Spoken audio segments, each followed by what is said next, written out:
عبد القیوم صدیقی صاحب سر ہمارے ساتھ موجود ہیں، سینئر کورسپونڈنٹ ہیں۔ السلام علیکم جناب۔ السلام علیکم صدیقی صاحب۔ وعلیکم السلام۔ صدیقی صاحب، ہماری چیف جسٹس مقرر ہو گئی لاہور ہائی کورٹ کی مس عالیہ نیلم، تو آپ یہاں کیا ہوا کہ کثرت رائے سے کیوں فیصلہ کرنا پڑا اور سینیرٹی کا اصول کیوں نظر انداز ہوا؟ اچھا شامی صاحب، پہلی بات تو یہ کہ کثرت رائے نہیں بلکہ متفقہ طور کے اوپر اچھا متفقہ اور ججز تمام ان تینوں کے جو جوڈیشری گورنمنٹ اور وکلا جو باڈی، اچھا یہ اتفاق متفقہ طور کے اوپر اتفاق رائے سے ہوا ہے ان کا انتخاب؟ یعنی 11 یا 12 ممبر تھے ٹوٹل؟ جی، اب جوڈیشل کمیشن کے اندر جو ہے وہ ہائی کورٹ کے لیے 11 ممبرز ہوتے ہیں۔ اچھا، پھر مجھے یہ غلط فہمی تھی، یہ کثرت رائے سے ہوا ہے۔ سوری، شروع میں سر یہ ایسی خبر آئی تھی، لیکن یہ اچھا بالکل اور دونوں ایک خبر ابتدائی طور پہ آئی تھی۔ ہاں چلیے، پھر تو بڑی مبارک بات ہے۔ ہاں جی،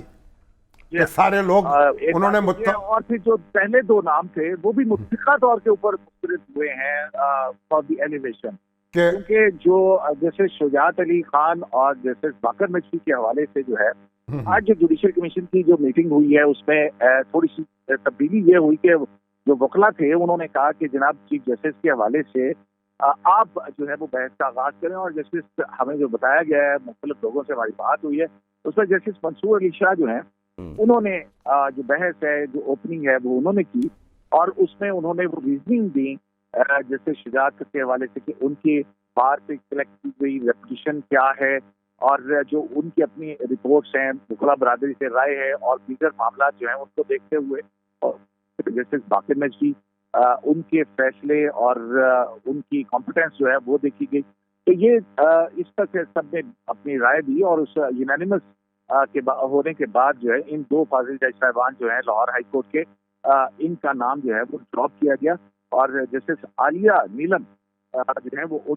ان کو نامزد کیا گیا ہے chief justice Lahore high court کے لیے۔ اور اس میں پھر یہ بھی بات ہوئی ہے اس جوڈیشل کمیشن کے اندر کہ اس طرح سے ابھی حال ہی میں ہم نے دیکھا تھا ایک سمپوزیم بھی ہوا تھا انکلوسیو جسٹس کا، اور جس میں کہ خواتین کی تعداد جو ہے وہ جوڈیشری کے اندر بڑھائی جائے، اور اس حوالے سے جو انٹرنیشنل پاکستان کی جو ایک آؤٹ لک ہے جوڈیشری کے حوالے سے، فیس کے حوالے سے، تو اس میں بھی یہ ایک ایڈیشن ہوگی اور اس میں بھی یہ بہتری ہوگی۔ تو یہ بہت ساری باتیں تھیں جو کہ جسٹس عالیہ نیلم کے حوالے سے جوڈیشل کمیشن آف پاکستان میں ہوئی۔ اچھا، تو اس کا مطلب یہ ہوا کہ اب جو سینیرٹی کا اصول ہے وہ تو برقرار نہیں رہا۔ اب آپ نہیں، اس کو ہم اس طرح سے کہہ نہیں سکتے ہیں۔ آپ دیکھیں نا،